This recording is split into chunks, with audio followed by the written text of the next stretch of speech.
versículo 1 al versículo 15 de Joel capítulo 3. Si habéis considerado el texto en vuestros hogares, ahora en la lectura congregacional, podemos ver que Dios está llamando a juicio a las naciones impías. Y aunque no lo veremos el día de hoy, podemos ver que la contraportada del juicio que Dios hace a las naciones es que también Dios va a restaurar y va a reivindicar a los hijos de Dios. Va a restaurar y reivindicar a su pueblo escogido. Dios va a llamar a juicio a todas las naciones y nos dice el texto que llamará a juicio a las naciones en el valle de Josafat. Si tú buscas el valle de Josafat de una manera geográfica, no lo vas a encontrar, sino que Joel está utilizando aquí un juego de palabras. Si leemos Segunda de Crónicas, capítulo 20, versículo 26, Josafat se encargó de llevar juicio contra las naciones paganas que estaban atemorizando a Israel. Por tanto, cuando Joel dice, llevará a las naciones a un juicio al valle de Josafat, lo que está diciendo es que Dios, de la misma manera que a través de Josafat juzgó a estas naciones paganas para reivindicar a su pueblo, lo hará también en el futuro. No necesariamente, vuelvo a decir, significa que habrá un lugar geográfico en el mundo que llamemos el valle de Josafat, donde Dios reúna a las naciones y juzgue. Es más, si tú buscas el significado del nombre Josafat, Josafat significa Jehová juzga, Jehová juzgará. Y es como he querido titular este sermón, Jehová juzgará. Indudablemente, hermano o amigo que me escuchas, quieras creerlo o no quieras creerlo, llegará un momento, un día, en el que todos los que estamos aquí, si estamos fuera de Cristo, nos presentaremos en el valle de Josafat y Dios nos va a juzgar. Dios nos va a juzgar por nuestras obras. Despiértense las naciones, dice el versículo 12, y suban al valle de Josafat. Vengan al valle donde Jehová juzgará, porque allí me sentaré para juzgar a todas las naciones de alrededor. Llegará un momento, hermano, como he dicho hace un momento, llegará un momento en el que Dios juzgará a todas las naciones. Y cuando hablamos de naciones, estamos hablando también de personas individualmente. Entraré en juicios con ellas a causa de mi pueblo. Dios defenderá a su pueblo, Dios defenderá a Israel de estas naciones paganas que habían hecho cosas grotescas con Israel. Fíjate el versículo 3, hermano, las cosas que Joel está denunciando. Dice que los paganos habían vendido aún a los niños por rameras. Aún dice que los paganos habían cogido niñas y las habían vendido por un vino, o sea, por un vaso de vino para beber. ¿No es esto grotesco, hermano? ¿No Dios no tendrá que juzgar a estas naciones? Si tú lees la historia de Israel, hermanos, y lees la historia de la iglesia, siempre el pueblo de Dios ha sido perseguido por las naciones paganas. Siempre ha sido perseguido. Aunque nosotros ahora estamos viendo en Joel capítulo 1, capítulo 2 y capítulo 3, que Dios está disciplinando a su pueblo. Es verdad, Dios está disciplinando a través de la langosta, porque Judá se había alejado de los estatutos de Dios. Y Dios también está disciplinando a Israel a través de estas naciones paganas que estaban atormentando a Israel. Estas naciones, hermanos, aunque eran un instrumento de Dios, no estaban libres de culpa. Porque estas naciones, hermanos, estaban atacando a Israel, estaban atacando aún a los niños, no por glorificar a Dios, sino por su propio beneficio. Por eso el texto nos dice que ellos cogían aún a los niños para venderlos por una ramera y cogían a las niñas para venderlos por un vaso de vino para beber. Hermanos, el libro de Joel nos deja claramente establecido que Dios es soberano absolutamente, por encima de todo lo que acontece. Aún como vemos en el texto, las naciones se levantan para atacar a Israel, aún por encima de eso, Dios es soberano. Hermanos, Dios no es el autor del pecado, pero Dios está por encima del pecado. Dios gobierna todo lo que se mueve en este mundo. Ponte a pensar tú, hermano, cuántas malas decisiones has tomado a causa de tu pecado y Dios ha encaminado esto para un bien. Las naciones pecadoras paganas están arrasando a Israel y Dios, hermanos, está utilizando esto para llevar a un bien a su pueblo. ¿Y cuál es el bien que Dios busca para su pueblo? El arrepentimiento. Por eso Joel en el capítulo anterior nos ha dicho, no rasguéis Israel, Judá, no rasguéis vuestro vestido, sino que rasgad vuestro corazón. Arrepentíos, mirad la calamidad que os está viniendo encima, mirad la calamidad que os viene ahora encima en el día del Señor y arrepentíos genuinamente delante de Dios. No rasguéis vuestros vestidos. No seáis hipócritas, no hagáis un cambio moral simplemente, sino que rasgad vuestros corazones. Dios nunca deja de amar a sus escogidos, hermanos, aunque los disciplina en ocasiones duramente. En medio de tu pecado, hermanos, Dios no deja de amarte. Esto no quiere decir que Él avala tu pecado o te respalda en medio de tu pecado, pero Él no deja de amarte. Y damos las gracias a Dios por esto. Y damos las gracias a Dios que Él no nos deja de amar. Y eso quiere decir que en medio de nuestro pecado, al igual que Judá, nos disciplina. Y la disciplina no es para nada agradable. Os preguntaría yo a los niños o a los jóvenes, ¿os gusta la disciplina? ¿Nos gusta la disciplina? Por supuesto, hermanos, que la disciplina no es para nada agradable. Israel no está disfrutando de esta disciplina que el Señor les está dando. Pero ciertamente la disciplina de Dios para con Judá y la disciplina de Dios para con nuestra vida tiene un propósito: el arrepentimiento. El arrepentimiento. Y gocémonos de esto, hermano. Aunque en un momento sea triste, sea de tristeza, como dice el libro de Hebreos, pero gocémonos sabiendo que esta disciplina va a producir en nosotros un cambio de carácter. Dios nos llevará a la imagen de su Hijo. Dios hará que el fruto del Espíritu Santo brote en nuestro corazón y nos llevará a arrepentirnos genuinamente. El pueblo de Israel, hermanos, estaba siendo duramente disciplinado porque Dios estaba juzgando a su pueblo a causa de su pecado, y lo estaba haciendo a través de naciones paganas. Dice el texto que eran naciones que se habían llevado el oro, se habían llevado la plata y habían tenido como esclavos al pueblo de Israel. Y no lo hacían por glorificar a Dios, sino porque seguían sus vanos deseos de sus corazones. Y al igual que Israel, hermanos, ellos eran culpables de juicio. Hermanos, aquí podemos ver una aplicación para nosotros al considerar el texto, bastante interesante. Dios no está llamando a Israel a vengarse de sus enemigos. Es cierto que el texto nos dice que Dios va a reivindicar a Israel, pero en ningún momento Dios llama a Israel a vengarse de sus enemigos. Hermanos, la iglesia de Cristo sufre persecución aquí y en muchos lugares en Occidente y también en Medio Oriente, en Sudamérica, en cualquier país del mundo. La iglesia está sufriendo persecución. Y el Señor, hermanos, no nos llama a vengarnos de aquellos que atribulan a la iglesia de Cristo. No nos llama a vengarnos de nuestros enemigos. No nos llama a pagar mal por mal. Sino que el Señor nos llama a orar por nuestros enemigos. A tener misericordia de nuestros enemigos. A que si uno de nuestros enemigos tiene sed, le demos un vaso de agua para beber. Y cuando aplicamos esto, hermanos, a nuestra vida, estamos reconociendo que tenemos un Dios protector y un Dios que tomará venganza por nosotros. A nosotros no nos compete vengarnos de aquel que vitupera y persigue a la iglesia de Cristo. Por eso Pablo escribe en el libro de Romanos: no os venguéis vosotros mismos, amados míos, sino dejad lugar a la ira de Dios. Porque escrito está: mía es la venganza, yo pagaré, dice el Señor. Es cierto que a veces tenemos deseos de vengarnos. Y cuando tenemos deseos de vengarnos tal vez de alguien que nos humilla, nos vitupera por simplemente ser cristianos, ahí estamos viendo o estamos manifestando la incredulidad de nuestro corazón con respecto de que de Dios es la venganza y no de nosotros. ¿Y sabes por qué tú tienes que tener compasión de aquellos que persiguen, insultan y humillan a la iglesia? Y que son abiertamente enemigos de Cristo, porque tú antes eras enemigo de Cristo también.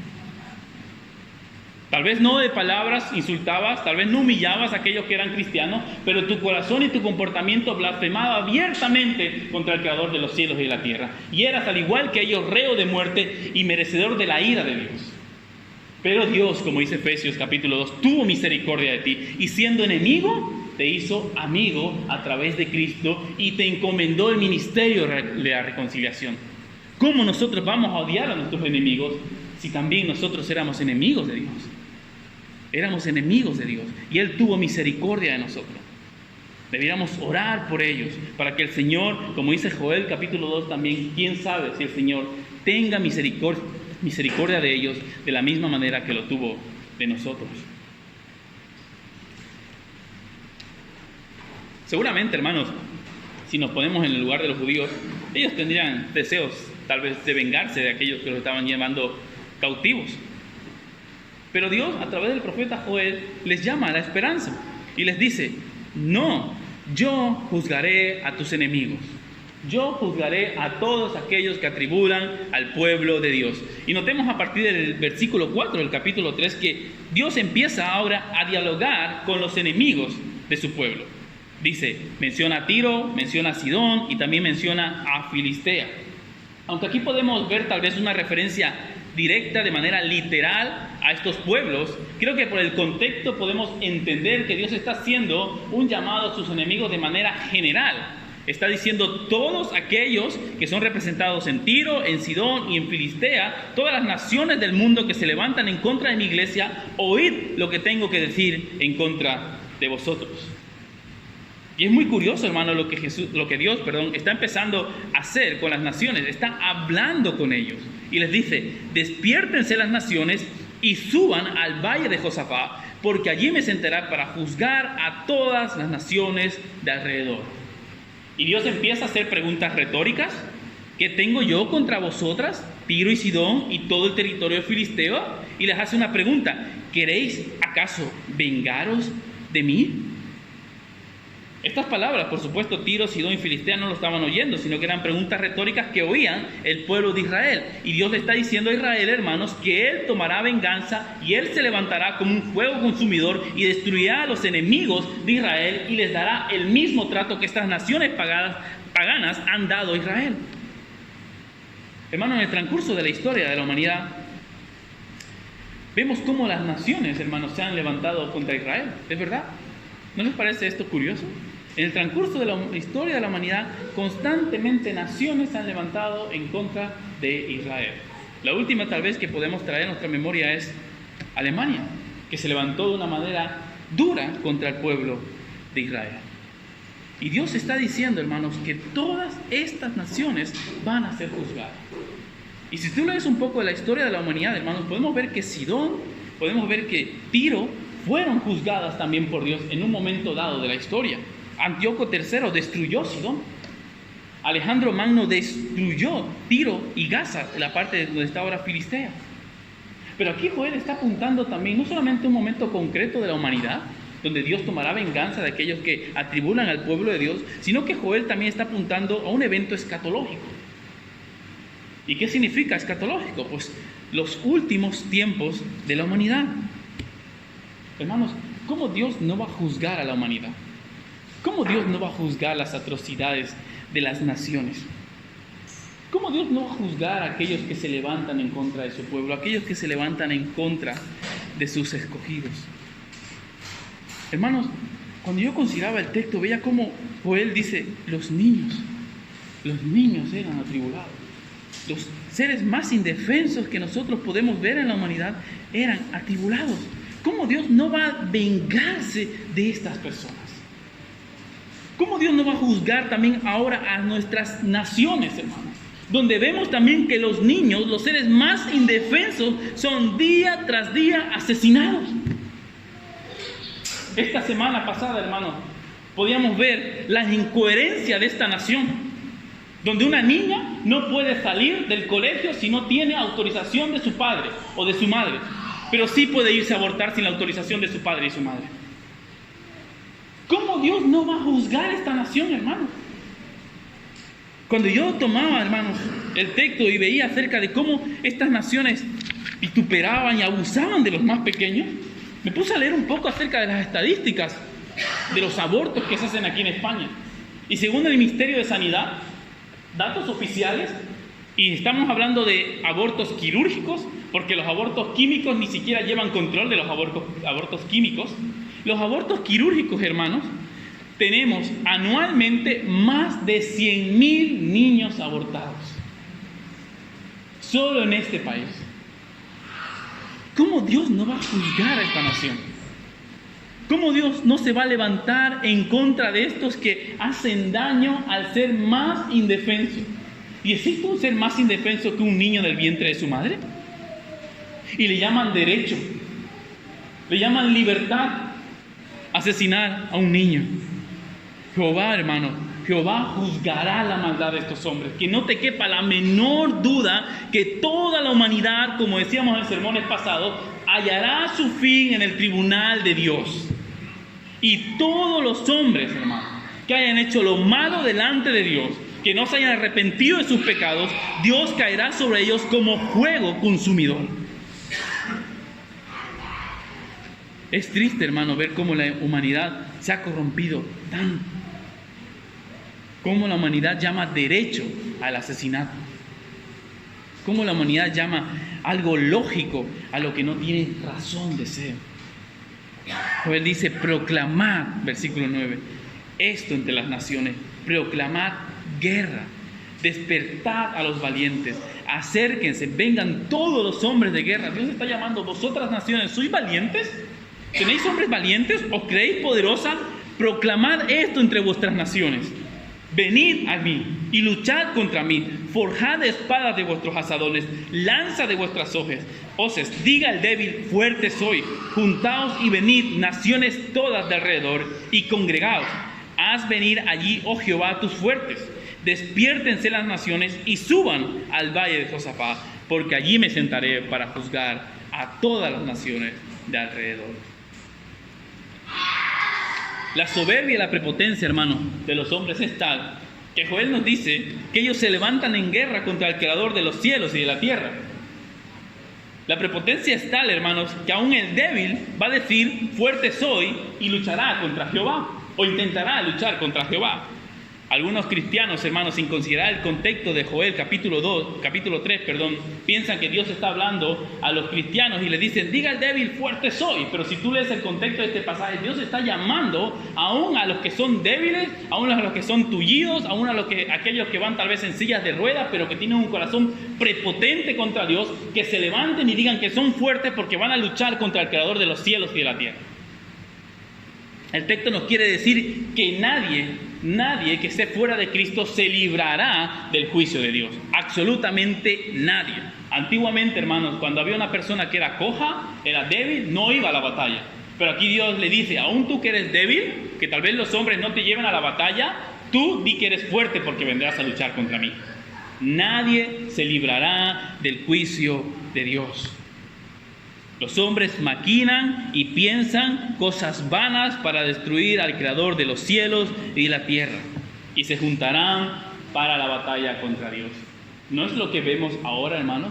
Que las naciones constantemente se están juntando para quitar de la sociedad todo lo que mencione a Dios. ¿No vemos este denominador común en las naciones con la ideología de género?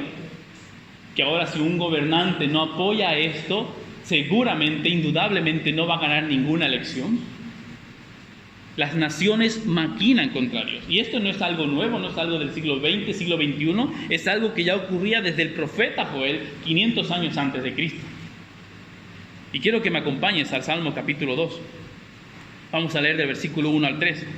Yo lo voy a leer en la nueva traducción viviente, que aquí tiene un poco más reflejado el contexto o las palabras correctas de lo que Dios está diciendo. Salmo capítulo 2, versículo 1 al 3.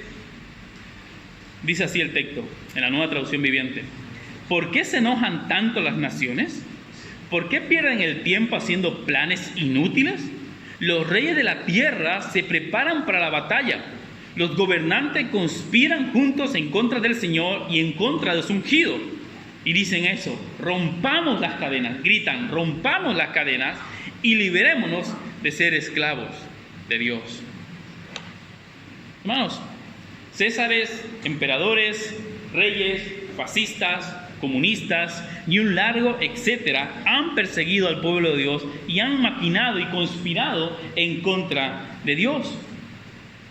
Constantemente la sociedad se levanta en contra de Dios, intentando, según ellos, liberarse del yugo de la esclavitud al cual Dios los tiene sujeto.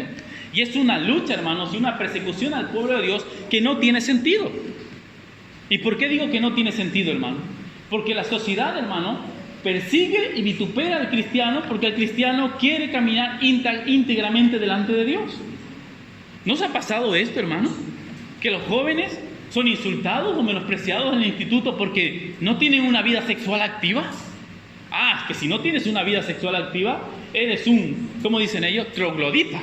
Eres un anticuado. Y empiezan a humillar a este joven que decide guardarse puramente para su Señor y conservarse puro para su futura esposa o esposo. Y es perseguido de una manera sin sentido. En vez de alabar la sociedad, la pureza, la integridad de este joven, empieza a insultarle. O en tu trabajo, hermano. Cuando intentas ser íntegro y hacer tu trabajo, te esté viendo tu jefe o no te esté viendo tu jefe, ¿qué dicen tus compañeros de trabajo? ¿Pero tú qué te crees? ¿Eres mejor que nosotros? Aprovecha y holgazanea ahora que nuestro jefe no está. Y si tú decides decir que no y que serás íntegro aún cuando tu jefe no está, empiezan a insultarte y a perseguirte. Es una persecución sin sentido hacia el pueblo de Dios. Y Dios, hermano, va a juzgar esto. Va a juzgar a los hombres que pretenden que todos sigamos sus caminos de desilusión, sus caminos pecaminosos, los caminos que desean en sus corazones. Y Dios, hermano, si tú estás siendo perseguido por tus compañeros injustamente, estás sufriendo por el Evangelio, Dios te va a vindicar. En el día del juicio, Dios va a vindicar a su pueblo que se ha mantenido puro, a su pueblo que aún viviendo en medio de Babilonia no se ha contaminado con las prácticas de los babilonios. Dios va a defender a su pueblo, hermanos, y va a juzgar a esas personas. Y los va a juzgar. Mantente fiel, hermano, sabiendo que Dios va a cuidarte aún en medio de Babilonia, así como cuidó a Daniel y a sus amigos. Que pongan el horno más fuerte, que suban la temperatura al horno, que Dios nos va a cuidar y Dios nos va a defender. Y como hemos visto en la historia, hermanos, Sidón, Tiro y los filisteos fueron juzgados también en un momento de la historia. De la misma manera, hermanos, esta nación que será juzgada en el juicio final, también será juzgada en el transcurso de la historia. ¿Sabes tú que en Valencia, en nuestra comunidad, no sé otras comunidades, hace muchos años se eliminó de las escuelas públicas totalmente la religión? Nuestros gobiernos progresistas quieren quitar de los colegios públicos todo lo que mencione a Dios. Pero es curioso que en los últimos 8 años han instaurado la religión, pero la religión islámica. ¿No que somos un Estado laico? ¿No que somos un Estado que no queremos oír a Dios, aunque sabemos que Alá, el Dios del Islam, es un ídolo, es un Dios falso? ¿Por qué estos hombres se levantan en planes tontos, sin sentido y conspiranoico, intentando quitar al Dios verdadero de las escuelas para instaurar al falso Dios del Islam? ¿Y sabes por qué lo dicen, hermanos? Porque ellos dicen que el cristianismo es una religión xenófoba, es una religión machista y es una religión intolerante. Y por supuesto, todos los que estamos aquí sabemos que el Islam es pro-LGTB, ¿verdad? El Islam es feminista, ¿verdad?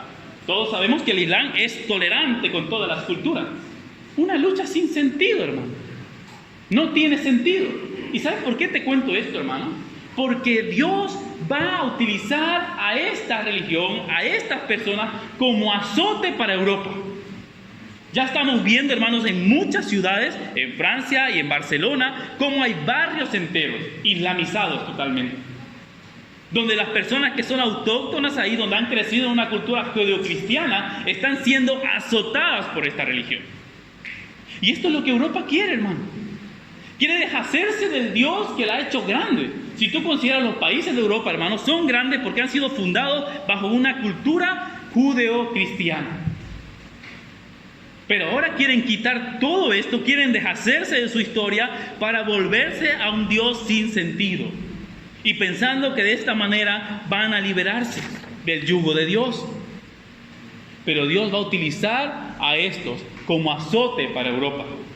Y ciertamente, hermanos, nosotros también lo sufriremos. Porque es justo delante de Dios que el pueblo de Dios también se salve por muchas tribulaciones. Pero Dios nos va a cuidar en medio de eso. Dios nos va a cuidar. ¿Y sabes por qué te digo esto también? Porque el Salmo capítulo 2, versículo 4 al 6, continúa de esta manera. Los hombres conspiran contra Dios, quieren quitar a todo lo que se mencione Dios de las escuelas, instaurando el Islam. ¿Y sabes qué hace Dios? Versículo 4 al 6. El que mora en los cielos se ríe de ellos. El Señor se burlará de ellos, luego hablará a ellos en su furor y los turbará con su ira. Pero yo he puesto mi rey sobre Sión, mi santo monte. No importa, hermanos, como decíamos en Joel capítulo 2, no importa los planes de los hombres, No importa lo que ellos quieran hacer en contra de Dios, Dios gana. Dios triunfa. No importa, hermanos. Los césares, emperadores, fascistas, comunistas se levantaron en contra de la iglesia y aquí está la iglesia de Cristo, viva y fortalecida, porque nosotros somos la columna y baluarte de la verdad y la verdad va a prevalecer sobre la mentira. Pero no por lo que somos nosotros, sino por el Dios que nos cuida. Y en ese confiamos. Aunque en este tiempo suframos angustias, persecuciones, tenemos un Dios que gana y que triunfa. Y es más, Él nos advirtió en Juan capítulo 10, en el mundo encontraréis aflicciones, pero confíen en mí, yo he vencido a este mundo. Y lo dijo hace 2000 años. Y es cierto, Él ha vencido a este mundo. Aquí estamos nosotros porque nuestro Dios, creador de los cielos y la tierra, ha vencido. Y llegará el día, hermanos, en que juzgará a las naciones. Juntaos, dice el verso 10, juntaos para la batalla. Forjad espada de vuestros asadores, lanza de vuestras hoces. Dios llama a sus enemigos a que dejen los asadones y se forjen espadas con eso para luchar contra Él. Que dejen las hoces, no sé si conocéis las hoces, es un instrumento para ir a la cosecha, para el trigo, para la cebolla. Y les dice, forjad vuestras hoces y haced lanzas con ellas. Y son palabras exactamente contrarias a la cual Dios les dice a su pueblo. Si vamos a Isaías, capítulo 2, versículo 4, en el contexto de que Dios va a cuidar a su pueblo, va a guardar a su pueblo, Él les dice, y juzgará entre las naciones y reprenderá a muchos pueblos. Y esto hará su pueblo, porque Dios los cuidará. Y volverán sus espadas en rejas de arado, y sus lanzas en hoces. No alzará espada nación contra nación, ni se adiestrarán más para la guerra. Llegará un día, hermanos, en que nuestro Dios nos cuidará de una manera plena, que no hará falta que el pueblo de Dios, o el pueblo de Israel en este caso que estaba hablando, tenga espadas ni tenga lanzas, porque Dios los va a cuidar. Y esto es una profecía, hermanos, que se aplica también para nosotros como iglesia. Llegará un momento, hermanos, en que habitaremos confiadamente en la presencia de nuestro Dios y ya nadie nos hará daño. Por eso Pablo en Filipenses nos dice que nosotros somos peregrinos en esta tierra. Y muchas veces, hermanos, los peregrinos sufren. Cuando peregrinan de un lado para otro, sufren las intemperies del clima, sufren las intemperies que también les ocasionan muchas veces los autóctonos de esas tierras, pero caminan en una dirección fijada hacia su patria. De la misma manera nosotros, hermanos, aunque somos peregrinos, sufrimos muchas cosas en este mundo, caminamos hacia una patria celestial, donde ya no habrá necesidad de espada, ni de lanza, ni habrá necesidad de prepararnos para la guerra. Dios le dice, hacer de vuestros asadones espadas, y de vuestras hoces, haced lanzas. Es curioso, hermano, que la Organización de Naciones Unidas, más conocido como la ONU, en su sede mundial, que se encuentra en Nueva York, tiene plasmado en su pared Isaías, capítulo 2, versículo 4. Ciertamente estas Naciones Unidas tienen plasmado en su pared, en su sede mundial allí en Nueva York esto, sin entender el significado. Ahora yo te pregunto, ¿qué aplica más para estas Naciones Unidas corruptas que se levantan contra Dios? ¿Isaías capítulo 2, versículo 4 o Joel capítulo 3?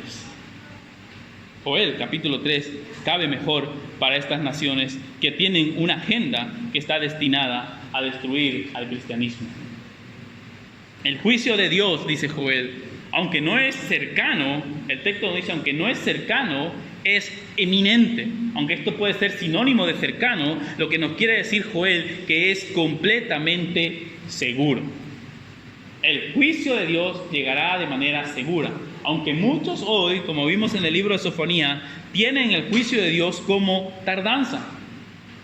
Dios no hará ni bien ni mal. Y Pedro, enfatizando esto y hablando acerca de lo que dicen aquellos moradores en el tiempo de Sofonías, dice que Dios no es que tarde en su juicio, hermano.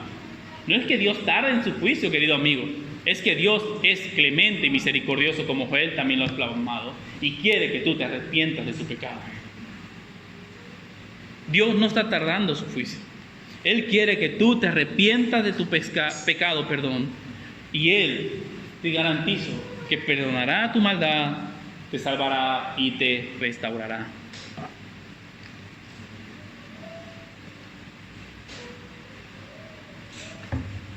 El texto continúa diciéndonos, hermanos, que La maldad de estos hombres es tal que llenan el lagar del vino.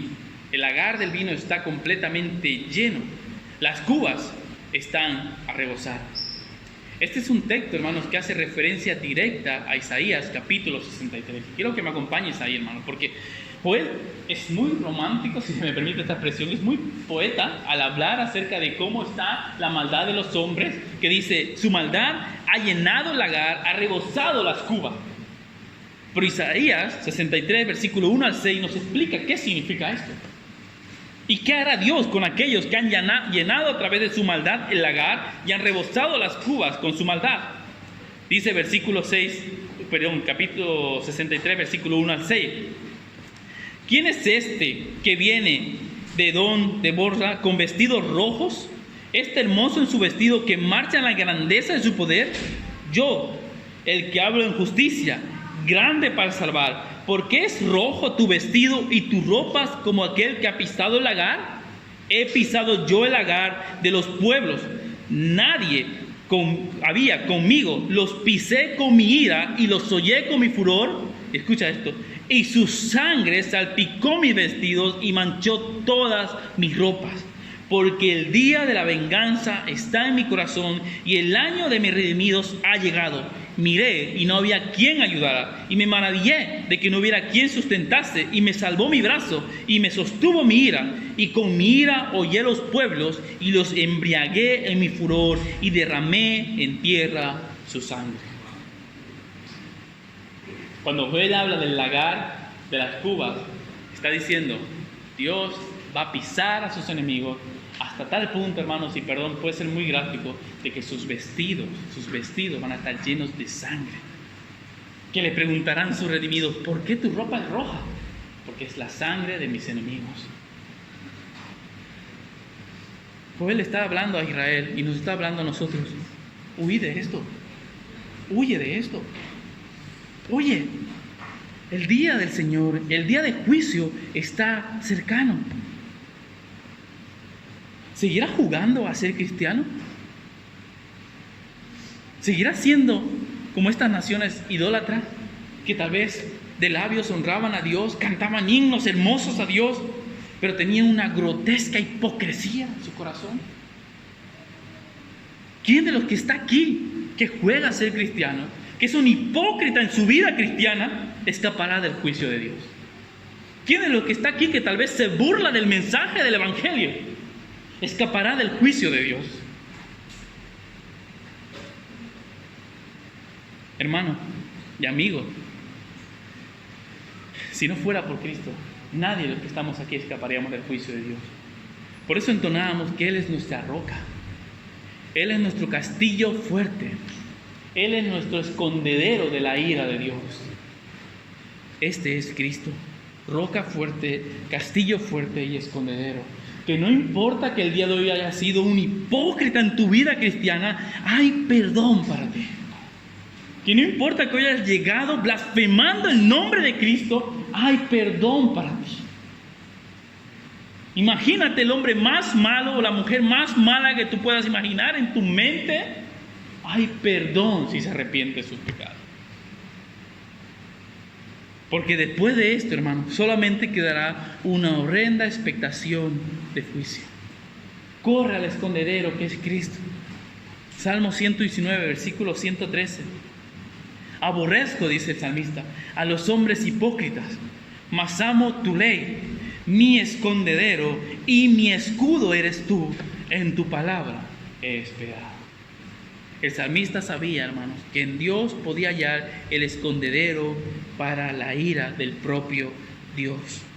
¿Alguna vez te has preguntado de quién nos salva Cristo? No nos salva de Satanás. Satanás no es igual a Dios. Aquellas iglesias que enseñan esta herejía de que Dios está luchando con Satanás, Satanás no es en lo absoluto igual a Dios. Tal vez, como decía Martín Lutero en este himno, es cierto, ¿verdad? Como también leemos en el libro de Judas, tiene mucho más poder que los seres humanos, y es por eso que nosotros no estamos por ahí pisándole la cabeza ni atándole, porque no nos compete hacer a nosotros esto. Dios ya lo ató, como dice Mateo 24. Pero sí, hermanos, Dios es tan poderoso, hermanos, que nos rescató de Él mismo. de Él mismo.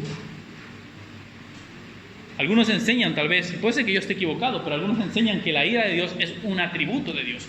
Yo considero que la ira de Dios no es un atributo de Él, sino que es una respuesta natural al pecado. Su santidad y su justicia no puede responder de otra manera a tu pecado y debe responder con ira. Porque es natural en Él responder con ira a aquellos que se rebelan a su santa ley. Huye de esto, hermano, amigo, huye de la ira de Dios. ¿Qué significará para ti el día del Señor? ¿Juicio o reivindicación? ¿Qué significará para ti aquel día cuando Él se manifieste en las nubes con sus santos ángeles? Hoy volveremos casualmente a tomar la cena del Señor cuando predicamos un sermón acerca de su segunda venida. Recordaremos su muerte y su resurrección, pero también es memoria de que Él volverá por segunda vez. Quiero concluir este sermón, hermanos, leyendo esta advertencia que Jesús hace en Lucas 17, y quiero que me acompañen porque son 11 versículos.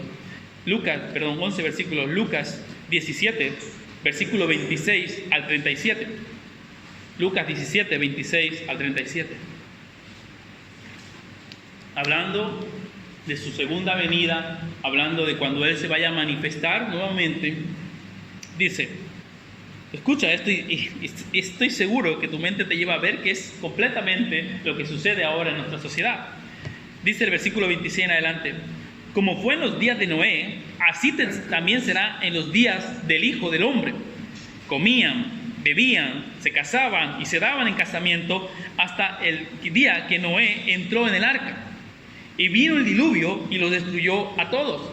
Asimismo, como sucedió en los días de Lot, comían, bebían, compraban, vendían, plantaban, edificaban, mas el día en que Lot salió de Sodoma, llovió del cielo fuego y azufre y los destruyó a todos. Así será el día en que el Hijo del Hombre se manifieste. En aquel día, el que esté en la azotea y sus bienes en casa no descienda a tomarlo. El que esté en el campo asimismo no vuelva atrás. Acordaos de la mujer de Lot.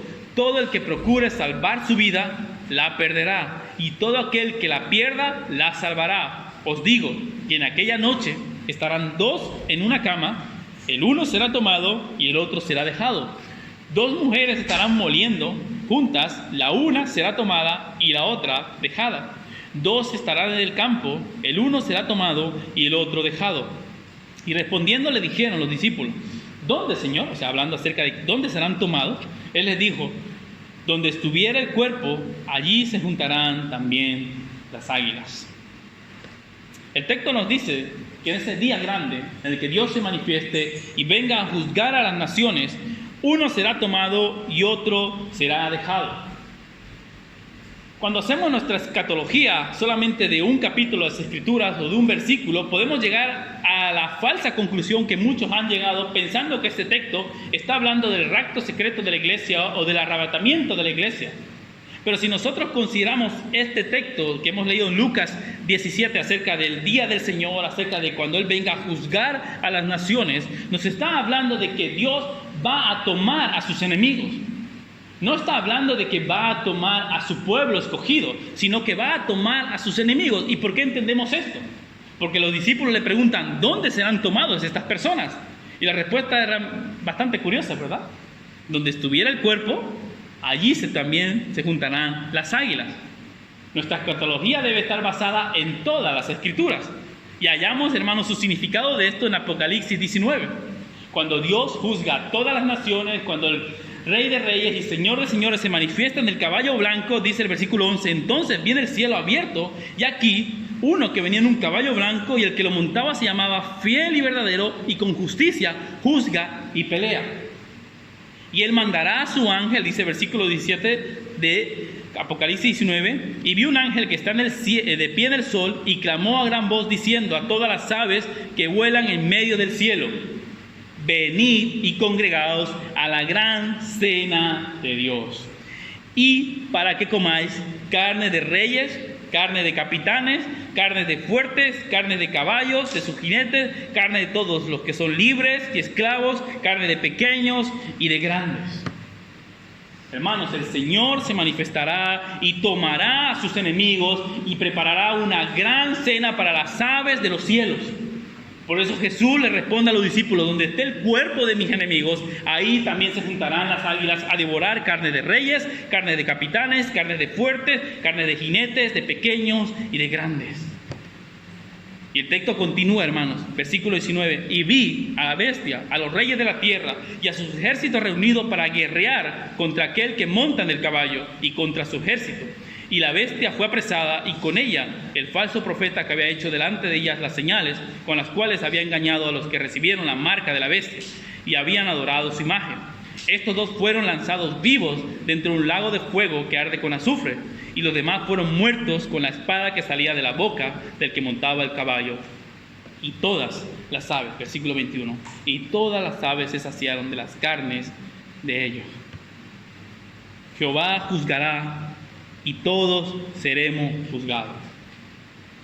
Tú que estás aquí con Cristo también serás juzgado, pero tú serás hallado santo e inocente porque Dios te juzgó en Cristo. Te juzgó en Cristo. Por eso es que todos compareceremos delante del tribunal de Dios, para vida o para muerte, pero todos nos presentaremos delante de Él. ¿Cuál será tu fin? ¿El ángel te tomará y te llevará para hacer cena de las águilas? ¿O te tomará para que tu Señor diga: buen siervo fiel, entra en el gozo del Señor? Arrepiéntete de tu pecado, arrepiéntete de tu maldad. Ven a los pies de Cristo.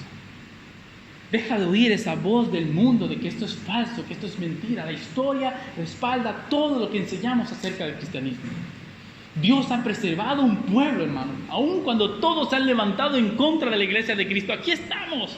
Y esto es una evidencia fiel y verdadera de que hay un Dios soberano que protege a su iglesia. Y aquí estaremos predicando el evangelio hasta que Él vuelva por segunda vez. Aquí estaremos. Porque la luz de los justos es como la aurora, que va en aumento hasta que el día es perfecto. Y ese día perfecto llegará cuando nuestro Rey de Reyes y Señor de Señores se manifieste en las nubes. Y es por eso que nosotros hoy decimos: Maranata, ven pronto, Señor, te esperamos. Acaba con la injusticia que hay en este mundo.